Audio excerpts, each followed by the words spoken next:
Pouvez-vous nous expliquer les particularités de la microkinésithérapie et les raisons d'avoir fondé cette thérapie?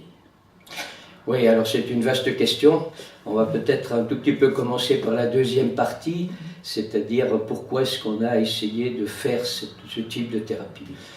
Je suis physiothérapeute, on dit en français kinésithérapeute depuis plus de 40 ans, et j'ai fait une formation d'ostéopathie également, et c'est vrai que ça m'a beaucoup appris.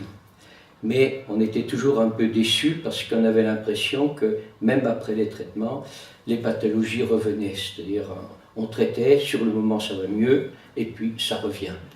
Donc ça nous donne un peu l'impression qu'on n'a pas été au bout des choses, au fond des choses, pour essayer de trouver la raison principale. Pourquoi est-ce que cette thérapie est apparue et pourquoi est-ce qu'elle ne veut pas partir? Donc c'est bien qu'il y a une raison quelque part. Et donc c'est à partir de là qu'on a fait une petite équipe de travail, surtout avec mon collègue M. Benini, pour essayer de mieux comprendre qu'est-ce qui se passe et où est cette cause profonde. Alors pour ça, on a essayé de modifier un petit peu la manière qu'on a d'habitude de palper le corps. On palpe le corps en général pour sentir quelque chose sous sa main. Voir s'il y a un repère osseux, sentir si c'est chaud, sentir s'il y a une structure qui nous semble être un petit peu plus dense ou moins malléable, etc. Mais on cherche sous la main. Ici, on va essayer de mettre en place ce qu'on va appeler une micro-palpation, qui en fait n'est pas une palpation du bout des doigts comme on pourrait le penser, une micro-palpation, mais simplement une palpation très particulière puisqu'on va toujours palper entre ces deux mains. C'est pour ça qu'on peut laisser une personne avec un vêtement, ça n'a aucune espèce d'importance puisqu'on ne cherche pas quelque chose sous notre main dans la peau, en dessous de la main, mais on va essayer de sentir est-ce qu'on peut traverser le corps. Et ça, c'était quelque chose de très curieux parce que on a l'impression que quand la vie s'exprime, c'est-à-dire que les structures sont en bon état, en bonne santé, comme on dit, nos mains passent à travers et il n'y a aucune résistance. C'est un peu comme cette plante. Quand la feuille est verte, on peut la bouger, il n'y a aucun problème. Mais si la feuille est sèche, vous ne pouvez pas la bouger. Elle est raide, elle a une structure, on la sent comme avec une... Elle apparaît différemment dans nos mains, il y a une certaine raideur.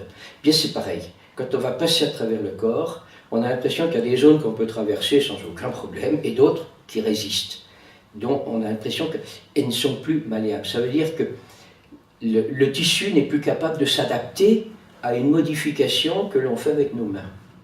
Et donc on peut arriver très facilement à discerner une zone saine, en bon état, une zone qui va être, je dirais, en dérèglement ou en dysfonctionnement pour une raison et une autre. Ça, c'est justement le gros problème.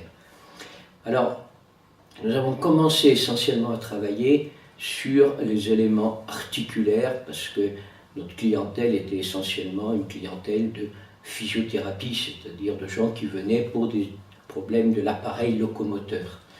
Et très vite, on s'est aperçu que quand il y avait un problème de type articulaire, avec des douleurs, des séquelles par rapport à des fractures, des entorses, des traumatismes, etc., on sentait la résistance entre nos mains, beaucoup plus dans les structures musculaires qui commandent l'articulation que dans l'articulation elle-même. Comme si il y avait on pourrait dire un élément responsable qui est dans des structures beaucoup plus actives, beaucoup plus dynamiques que la structure purement articulaire, avec les ligaments, les capsules, etc., ou la surface cartilagineuse, et que peut-être l'origine de ce dysfonctionnement est à chercher plus peut-être dans ces structures actives, c'est-à-dire les muscles, que dans les éléments ligamentaires.